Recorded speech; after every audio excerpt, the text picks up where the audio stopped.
All right, we've got a lot to talk about tonight in Zechariah chapters 12, 13, and 14 because there is a lot of stuff there. If you have read those chapters, you probably kind of got an idea about what I'm talking about.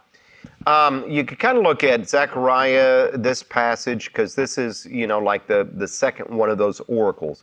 You remember that last week we looked at that first undated message, prophecy, oracle. And so here's that second undated one. And so you can look at it and what we looked at last week of 19, 11, and then 12, 13, 14, they all go together in terms of end-time events, and they all go together in terms of looking at the Messiah. What we see with chapters 12 and 13 is the Messiah is coming and the Messiah is judging, but also the rejection, the acceptance of the Messiah by the Jewish people. And then what we see in chapter 14 is the Messiah's kingdom that is established and continues, okay? And so, 13 or 12 and 13 is really talking about the Messiah's coming and what happens with that. And then 14 is really talking about the Messianic reign, okay? So, starting out with chapter 12, verse number 1, it says, "This is the word of the Lord concerning Israel, the Lord who stretches out the heavens, who lays the foundation of the earth, and who forms the spirit of man within him, declares." Now, stopping right there, I was just going to kind of go over this really quickly to get into other stuff, and then I started thinking about, no, wait a minute, we need to talk about something, because you notice that the Lord who is giving all of this is described, and he's described in some very vivid details, and that is that he has stretched out the heavens, he has laid the foundation of the earth, and so we're talking about all of creation here, right? But he also says who forms the spirit of man within him. Now, the reason why I think that this is important is because here we're going to be talking about God's judgment tonight. And when we get into chapter 14, we're going to be talking about God's judgment in some very graphic detail, too. And so some people may be looking at this and saying, man, this just is not right. How in the world could, the Lord kill so many people? How is it that these things could take place? I thought God was supposed to be a good and loving and just, merciful God, but yet all of this really bad graphic stuff is taking place. And to that, we've got to understand that what is happening is a judgment of sin. And I know that we in our sinful states, we just want to gloss over that, right? And just say, oh, well, it's just a judgment of sin. But keep in mind who we are, and keep in mind who we are in comparison to who God is, right? Okay, so who is God? He's the creator, okay, and he's the creator of the universe, but more specifically, more to the point, is that he's the creator of humanity too. And so what we're talking about is when we're looking, and what we're really going to be focusing on tonight is that last battle of Armageddon. When you look at that, you need to understand that this is not just simply God coming and judging sinful humanity, because that's what it is, but God has allowed sinful humanity to go to the point to where they are in such rebellion against him, they are wanting to attack and overthrow him and overthrow his people. And this judgment that is coming is really coming on Antichrist and Antichrist's kingdom and Antichrist's army. And when you look at Antichrist, you need to understand that Antichrist is the epitome of man's rebellion against God. It is man's epitome of siding with Satan and trying to overthrow God. And when you look at it in that regard, you can see that these things, even though they're very graphic, they are also very just. And the reason why they're just is because God's the creator. We always got to remember that the reason why God has the authority to judge is because he's made it all. It's much like this. If I go and draw a stick figure here on the board, okay, so here I go, and I go, all right, here is my stick figure. man, I don't like that. Okay? If I don't like that, don't I have the authority to go, you know what? I don't like that. I'm going to change it. I can do that, can I? You know? Now, does that stick figure have any reason to argue with me and say, no, you can't erase my head?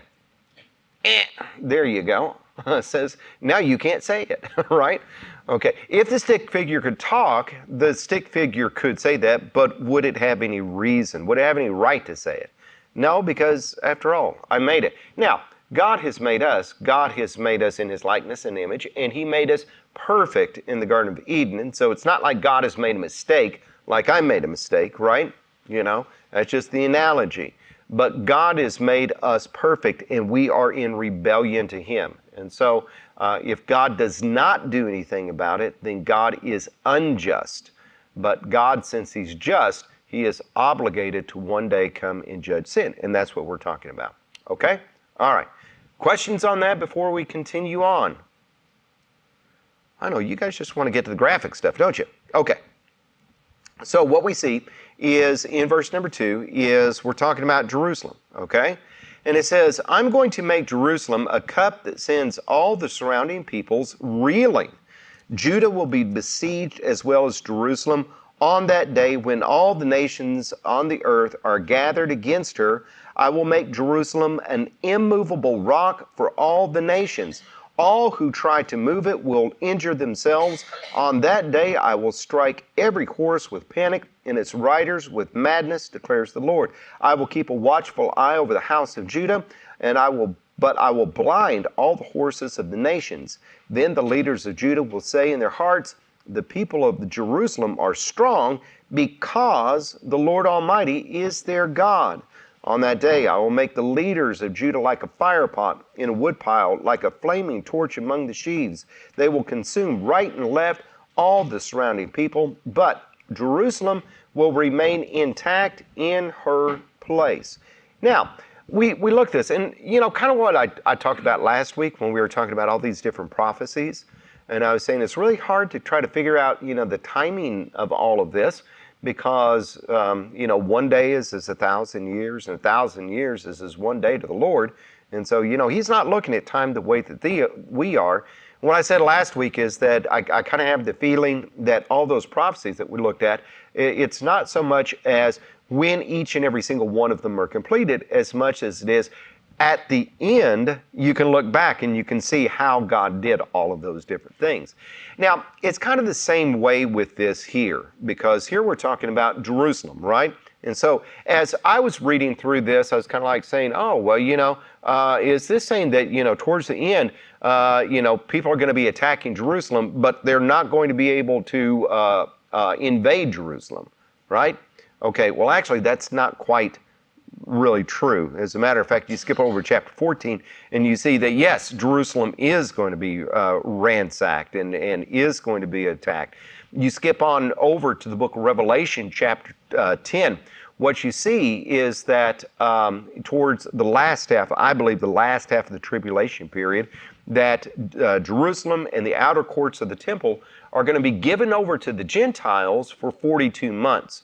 42 months divided by 12 is 3.5, which is the last, or a half of 7, which I think is the last of that 7-year tribulation period, okay? And so you can see right there that in the tribulation period, we've got these nations in Jerusalem. We've got the authority of the Gentiles in Jerusalem. You go back to Matthew chapter 24, and what you see is that, you know, the disciples came to Jesus and asked Him about the end time, and He started to discuss it, and He started saying, you know, that there's going to be wars and rumors of wars and earthquakes and famines in diverse places and everything like that. And, you know, I think that we have a tendency to look, and every time a war breaks out, we think, the end time's coming. But that's not what Jesus was saying. He was saying that those were merely the beginning of birth pangs. And if you think about it, you know, those things have been going on throughout all of human history. But he did say that when the gospel is preached to every nation, that's when the end will come. And then he goes on to talk about this abomination of desolation, and when this occurs, which was prophesied in the book of Daniel, that he said, then let the people of Judah beware. And he talked about, if you're out in the field, you don't need to come back into to town. If you're on top of your house, you don't need to go down to get the belongings. He is saying you don't need to go grab your cloak. You just need to run in those days. And what he said was that the tribulation of those days, and we're talking about right in the middle of that 7-year period, that in that time there's going to be such a great tribulation. It is going to be unlike any that has ever been seen, nor will be seen again. And so here we are talking about, and here we've got very fresh history of some very horrific attacks that happened to the nation of Israel. And, hearing some of the stories of how and what was done during those attacks, it just saddens your heart and turns your stomach and everything. But that's not the only time that those things have happened. Worse things have happened back when the Romans did it in 70 AD. Worse things that happened than that when the Babylonians invaded in 586 BC. So, there's been those sort of attacks, but what is coming is still going to be greater than all of those other things, even greater than the Holocaust, which is a horrible, horrible thing to think about. Okay, and so here we've got, getting back to Zechariah chapter 12. This is not saying that Jerusalem is never going to be invaded and never going to be defeated in this time period. What we're really talking about is at the end of that time period, what is going to be happening when the Lord gets involved, okay? And so when the Lord gets involved, and we can look at verse 7 through verse number 9, it's going to be that the Lord's going to save the dwellings of Judah first, and then he's going to go on to Jerusalem's inhabitants. And it says that even the feeblest among them are going to be like David, and the house of David will be like God. Not meaning that it's going to be like God in that way, but in terms of being strong and immovable like God. And so here is God providing this victory, this deliverance from this horrendous attack that is going to be going on in Jerusalem. And so when we take a look at verse number 9, it says that on that day, I will set out to destroy all the nations that attack Jerusalem. Okay? Now, from there, though, we go into something different in verse number 10. Okay? And so in verse number 10, we're focusing our attention now on that repentance and restoration of Judah in Jerusalem. It says, and I will pour out on the house of David and the inhabitants of Jerusalem a spirit of grace and supplication. They will look on me, the one that they have pierced, and they will mourn for him as one mourns for an only child, and will grieve bitterly for him as one grieves for a firstborn son. On that day the weeping in Jerusalem will be great, like the weeping of Hadad Ramon in the plain of Megiddo. The land will mourn, each clan by itself, with their wives by themselves. The clan of the house of David and their wives, the clan of the house of Nathan and their wives, the clan of the house of Levi and their wives, the clan of Shimei and their wives, and all the rest of the clans and their wives. Okay, so we go back and we look there in verse number 10, and it says, and I will pour out on the house of David and the inhabitants of Jerusalem a spirit of grace and supplication. And notice this, they will look on me, the one they have pierced. Okay, does that sound familiar to anybody? Okay, does anybody remember maybe where we have heard that or read that in other parts of the Bible? You remember the book of John, when Jesus was on the cross, and they came and they stuck a spear in his side, right? Now it came forth blood and water, and it says the scripture will be fulfilled, this right here. They will look on the one that they have pierced, okay? Now, keep in mind, this again is not, it's hard to talk about, time references here, right? It's not that we're talking about Jesus on the cross necessarily, much as it is as people in the future day are going to be recognizing Jesus as the Messiah on the cross. And so they're going to be looking at the one that he has pierced. And we go back to the book of Isaiah chapter 53 and talks about how he is wounded for our transgressions, he is pierced for our iniquities. And so here they are, and they're realizing that this is Jesus on the cross. And that's why it says that they will mourn for him as one mourns for an only child, and grieve bitterly as one who grieves for a firstborn son. In other words, the Jewish people are going to turn and they're going to see that Jesus really was their Messiah, and they're going to really see of what Jesus did for them on the cross. And it's going to be very similar to the way it was with the day of Pentecost, when Peter goes and talks to the Jews who had just crucified the Messiah, and they were pierced, they were grieved to the Spirit and said, what are we going to do? And so people of that day and time are going to be doing the same thing. And that's why the Lord is going to be offering this spirit of grace and supplication to the people of Jerusalem. They're going to be attacked, they're going to be besieged, and I don't know what's going to be the catalyst to do all of this, but all of a sudden they're going to see Jesus, and maybe that's going to be happening before that besiegement in the in that end time period. But at some point, the Jewish people are going to turn and they're going to see that Jesus is the Messiah. Okay, and so from that they're going to have this mourning. They're going to have this confession and turning back to the Lord. Okay, and then we go in chapter 13. We see the result of it. It says, "On that day, a fountain will be opened to the house of David and the inhabitants of Jerusalem, to cleanse them from sin and impurity. On that day I will banish the names of idols from the land, and they will be remembered no more, declares the Lord Almighty." Up until this point, the people have been having trouble with idol and idol worshipers, but after this point forward, at least this one going into the millennial kingdom, there's not going to be any such thing as idolatry. Obviously, because the Lord is going to be right there present, right? Okay. And notice he says this, "I will remove both the prophets and the spirit of impurity from the land." Why would he be doing that? Why would he be removing the prophets? As a matter of fact, you read on down and you see that these prophets that he's talking about are it says, "If anyone still prophesies, his mother and father to whom he was born will say to him, 'You must die because you have told lies in the Lord's name.'" Okay? So why would the prophets be telling lies in the Lord's name, and why would the Lord get rid of them? Because we're obviously talking about false prophets, aren't we? And they're telling lies in the Lord's name. True prophets like Zechariah, they're not telling lies in the Lord's name. They're giving messages from God, okay? But all the other prophets down throughout the times were false prophets saying, "Hey, I've got this message of the Lord," and then they would give it, but full knowing it really didn't come from God, okay? And so why in the world would they be doing something like that? Why would they be talking about God and lying about him? Of what they could get for themselves, right? Okay. Do we have the same problem today?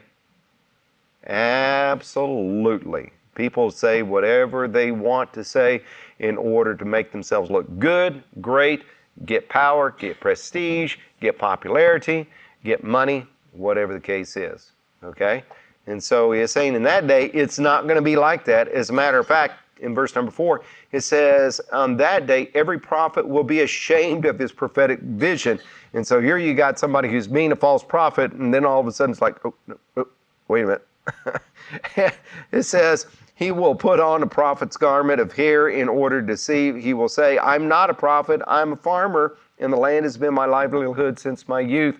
And so they're so equipped at lying, they'll just, lie in a different regards. "No, I'm not a prophet. No, this is not a prophet's garment.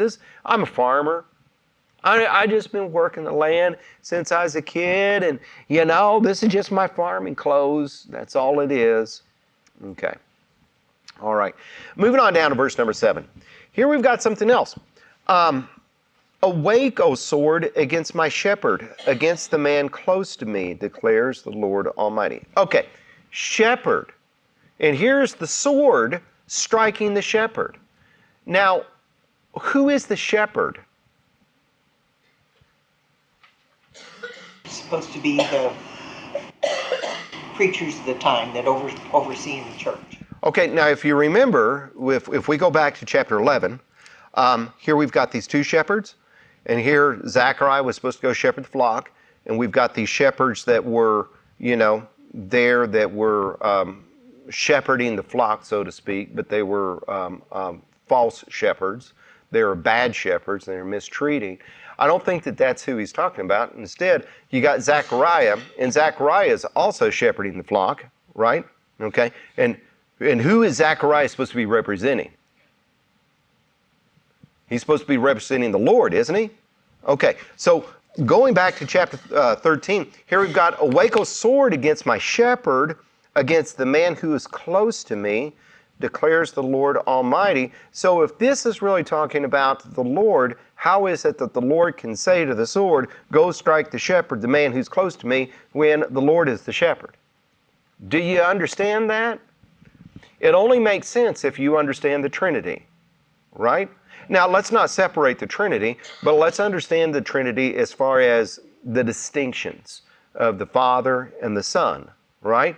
And so here we've got the Father making the proclamation of, awake, a sword against my shepherd, and the shepherd's going to be the Son, right? And so that makes sense as far as the man who is close to me, because after all, Jesus told Philip, I and the Father are one, right? Okay, so he says, strike the shepherd and the sheep will be scattered. Okay, now does that ring any bells? That's what Jesus told his disciples the night before he was crucified. He is saying, this is going to happen as far as you guys running away so that the prophecy will be fulfilled. You strike the shepherd, the Messiah, Jesus Christ, and the sheep will be scattered. And so here we've got Jesus Christ being the shepherd. As a matter of fact, in John chapter 10, he's the good shepherd and presented to be the good shepherd. And so the shepherd is struck and the sheep are going to be scattered. Okay? And so we continue on down. It says, in the whole land, declares the Lord, 2/3 will be struck down and perish, yet 1/3 will be left in it. This 1/3 I will bring into the fire. I will refine them like silver and test them like gold. They will call on my name and I will answer them. I will say, they are my people, and they will say, the Lord is our God. And so here we go back to what we were talking about in chapter 12, right? As far as people, Jerusalem being invaded, okay? And so when this occurs, the whole land is going to be 2/3 are going to die, and 1/3 are going to be left living. Now, we're going to read on down that part are going to be in captivity, part are going to be left. But understand, some of that people in captivity, they're going to survive.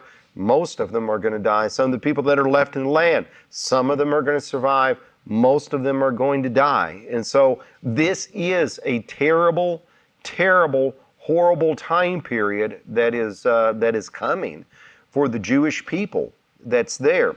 And so here is this time period that the Lord has. Now, keep in mind of what's going on here. And that is, we've got the idea that they're going to look on him who has been pierced, Jesus Christ. They're going to turn to him. The Lord's going to be giving them a spirit of grace and supplication. And through all of this tribulation that is going to be occurring, this is going to be like a refining fire for these people. I mean, it is really going to solidify them as far as their belief and their faith in the Lord. And so when it says in verse number 9, the third I will bring into the fire, I will refine them like silver and test them like gold. They will call on my name and I will answer them. I will say, they are my people, and they will say, the Lord is our God. And so here we've got the Jewish people, becoming the kind of people that God had always sought out for them to be. Okay? Okay, so you got any questions about, the Messiah coming, the Messiah's rejection, the Messiah and what he's going to be doing to the nations? I'm still unclear about the sword and striking Jesus. Okay, the sword striking Jesus just simply, I think it means that Jesus is crucified. Jesus is died. Okay, it's just that when he told his disciples, the shepherd will be struck and the sheep will perish. It means that he's about to go to his death on the cross, and that when he goes to the cross, even though that night before all the disciples are saying, "No, we're going to stay with you. We're going to stay with you." No, they weren't. They all took off. I was in the wrong time frame then. So we were back to when Jesus was being crucified, and I'm thinking we're in the tribulation. Well, see, we're both. That's what I'm saying. It's hard. It's really hard to pinpoint times here, isn't it? Yeah, we're talking about Jesus, the Messiah, and we're talking about, what he did as far as coming as that spiritual Messiah, okay? And we're talking about Jesus coming in the end time events and being that political Messiah as well. But you can't have the political Messiah until you got the spiritual Messiah, right? And to have the spiritual Messiah, you've got to come to God on God's terms, and you've got to accept Jesus Christ. And so here we've got Jesus on the cross, pierced. We've got Jesus at the end of his earthly ministry, struck down, okay, which are prophetic events about Jesus Christ. But we've got that tied into what is going to be going on during the tribulation period of these Jews looking back on what's going on, okay? And so when they look back, they're going to, understand that it's Jesus Christ, and they are going to turn to him. But, with the shepherd struck, the sheep are going to be scattered because there's no one there to help them. And so that's when all of these things are going to be coming into Jerusalem. But the Lord is going to, the Lord's going to protect his own. I mean, even the ones that die and they accept him, he still is going to provide for them. You take a look at the book of Revelation, you see that. But the ones that are there, it's so that they can be purified and refined in their faith to where they can say, this is God. The Lord is our God, and the Lord can say, this is my people. Okay? Does that help clarify it? Okay. All right. Chapter 14. It says, a day of the Lord is coming when your plunder will be divided among you. And so here is, you can't look at chapter 12 and say Jerusalem, nothing's ever going to happen in Jerusalem, because right here, he talks about it. And he says, I will gather all the nations to Jerusalem to fight against it. The city captured, the houses ransacked, and the women raped. Half the city will go into exile, but the rest of the people will not be taken from the city. Again, horrific things that will occur. And when you look at the attack that happened on October 7th, you still see it, right? Horrific things that happened on that day. But in the future, it's going to be even worse than that. So we got half the city that's going to be going into exile, half the city that's going to be remaining there. Remember, 2/3, though, are going to die, and 1/3 are going to be remaining and purified. It says in verse number 3, then the Lord will go out and fight against those nations as he fights on the day of battle. On that day, his feet will stand on the Mount of Olives east of Jerusalem, and the Mount of Olives will split in two from east to west, forming a great valley, with half of the mountain moving north and half moving south. You will flee to my mountain valley, for it will extend to Azel. You will flee as you fled from the earthquake in the days of Uzziah, king of Judah. Then the Lord my God will come, and all the holy ones with him. Okay, so here we've got a map of Jerusalem, and kind of chose this because it at least gives us a little bit of a third dimensional perspective, okay? And so here we've got Jerusalem right down here, and here we've got the Mount of Olives right there. Now, when Jesus ascended up into heaven, where did he ascend from? The Mount of Olives. So in Acts chapter 1, Jesus took his disciples out to the Mount of Olives, and he was talking to them, and as he was talking to them, he was taken up into heaven. And you remember that the disciples just watched him go. And angels came and appeared and said, Men of Galilee, why are you gazing up in the heavens? This same Jesus that was taken up into heaven will come back from heaven the same way. Okay? So, What we gather from that and what we gather from this is on that day, his feet will stand on Mount of Olives. I think it's going to be on the exact same place that he left this earth. Okay? And so we're talking about after the tribulation period. We're talking about when Jesus is returning. Now, what happens when that occurs is it says that the Mount of Olives is going to be split into two pieces. And so you've got half of it moving north, you've got half of it moving south, and you have got what it says here, it will be split in two from east to west. And so there is going to be this valley that is formed right through there, okay, in that day. And this valley that is formed through there is going to be allowing some of the people here in the city, and I don't know if they're going to be holed up in the Antichrist temple. I don't know if they're just going to be in the city, but it's almost like, there's going to be a pressure, and it's almost like, okay, we're going to finally get rid of all of these Jews, the desire of Hitler, they want to come true. The desire of Hamas, by the way, they want to come true too. So, we're going to just get rid of all of them in one fell swoop, but the Lord is going to come down and say, nope, you're not. And instead, he's going to provide a means for them to escape, and we've got this valley that is right through there. Now, verse number 6, it says, on that day there will be no light, no cold, nor frost. It will be a unique day without daytime or nighttime, a day known to the Lord. When evening comes, there will be light. A long time ago, I read some books from somebody who was taking a look at end-time events from a geological perspective, and talked about how Revelation has a lot of, you look at Revelation, you see, volcanic activity, you see earthquakes, definitely, that's there. And, his theory was that through all the volcanic ash and smoke is just going to envelop the entire earth. And so it's not going to be, it's going to be like a greenhouse effect, so there's not going to be any cold. It's going to be, and we look at the book of Revelation, talks about how sun, moon, and stars have lost their place. It's just that you can't see them because of all of this. And because of this, it's a unique day when he comes back. It's not going to be sunny. It's not going to be cloudy. It's not going to be, dark. It's not going to be light. It's going to be, you can't look out there, in the daytime you look out there and say it's dark, but at the same time, nighttime you look out there and say it's light, because it's just pretty much all the same temperature that's out there. Maybe that's going to be the case, but this is definitely going to be the case. It says in verse number 8, on that day living water will flow out from Jerusalem, half to the eastern sea and half to the western sea, in summer and in winter. Okay? And so here is kind of a topographical, it's not kind of like a topographical map, it is a topographical map of Israel. And Jerusalem is about right there. Okay?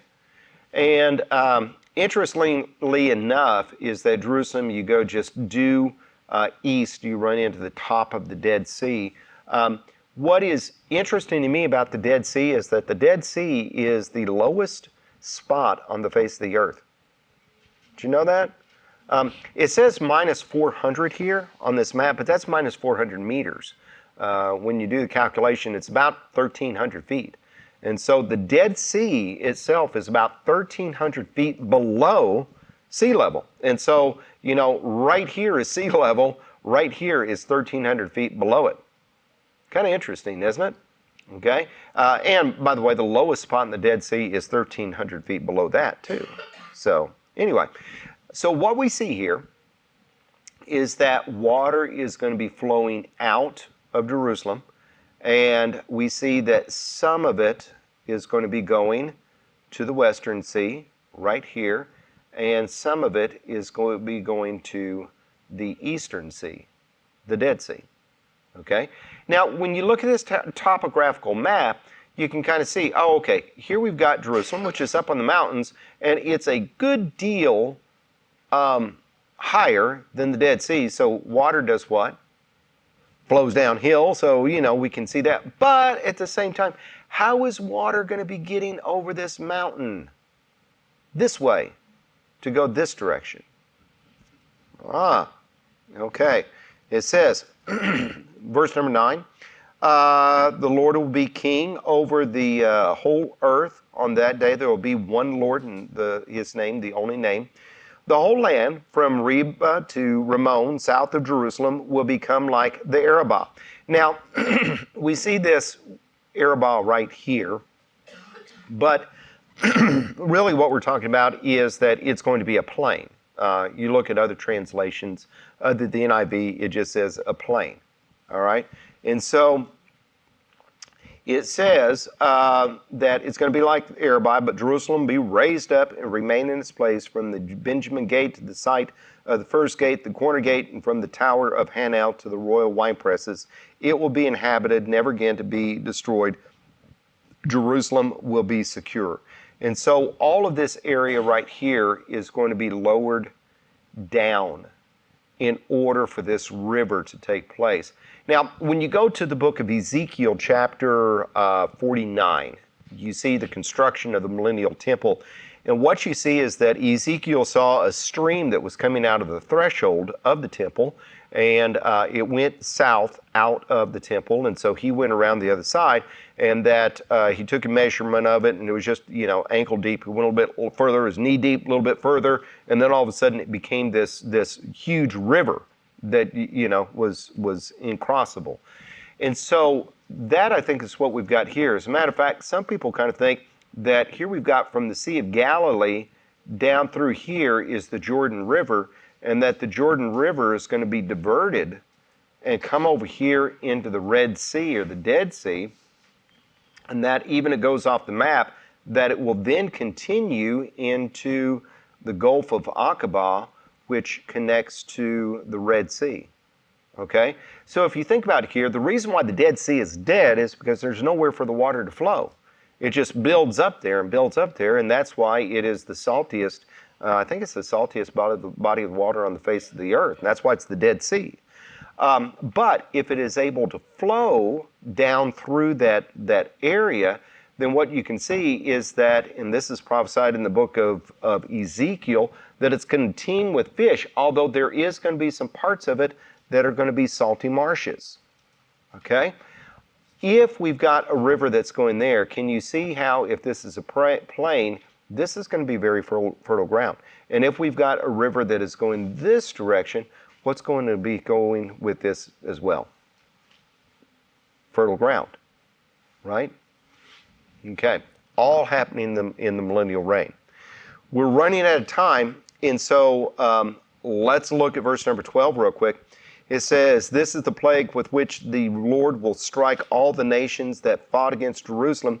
Their flesh will rot while they are standing on their feet. Their eyes will rot in their sockets, and their tongues will rot in their mouths.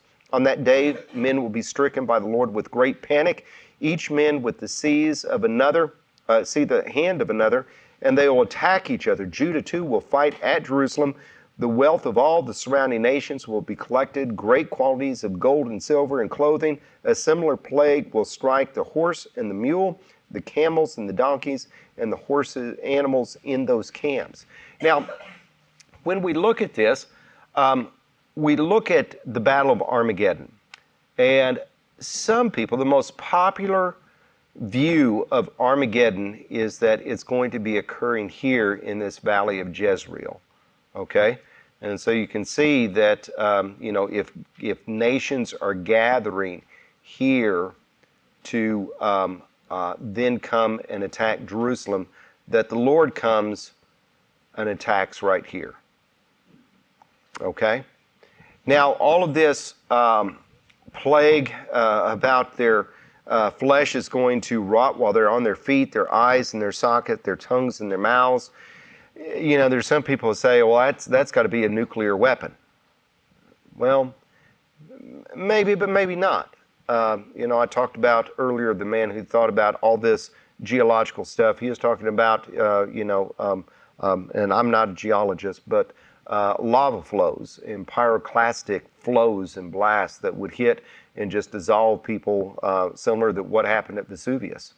And so, whatever happens, I mean, the Lord's got it all figured out, right?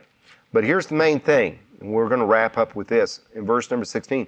Then the survivors from all the nations that have attacked Jerusalem will go up year after year to worship the King, the Lord Almighty, and to celebrate the Feast of Tabernacles.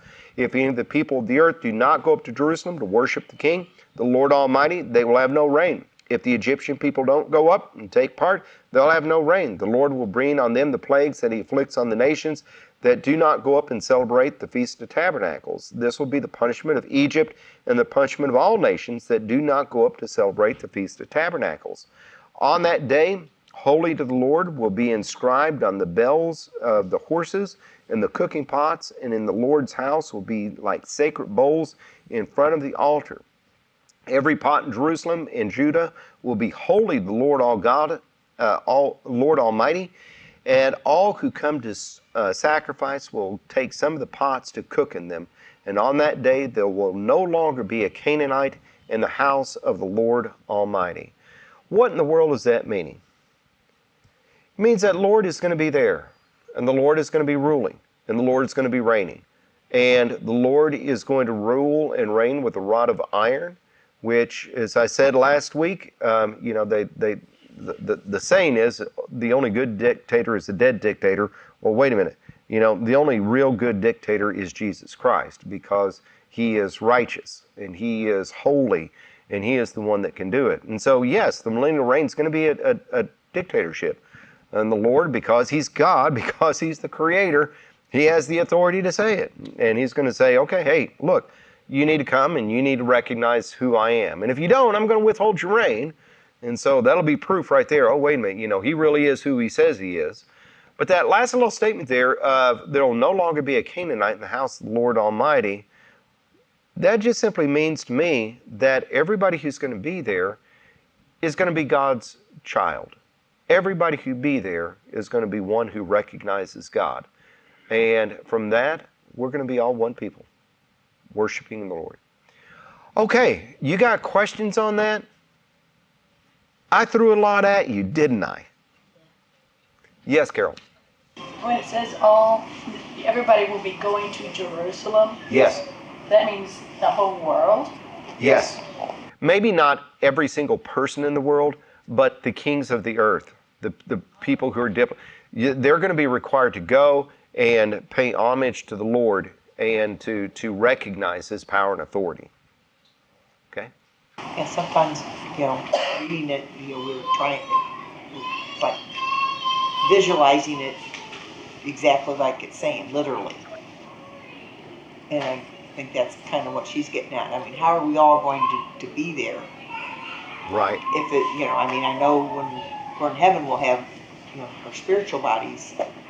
But if this is, the way it's reading, it's going to be physical bodies. How are we all going to be there? Well, keep in mind that for us, we're going to be in our glorified bodies. Okay? And so, we're talking about the people of the earth. And, and again, I'm thinking that, maybe not each and every single person, at least not each and every year, but, representatives and other people. There's going to be a lot of people. Life was lost during the Battle of Rome. Yeah. Yes. That ain't going to be. Right. All right. Anybody else?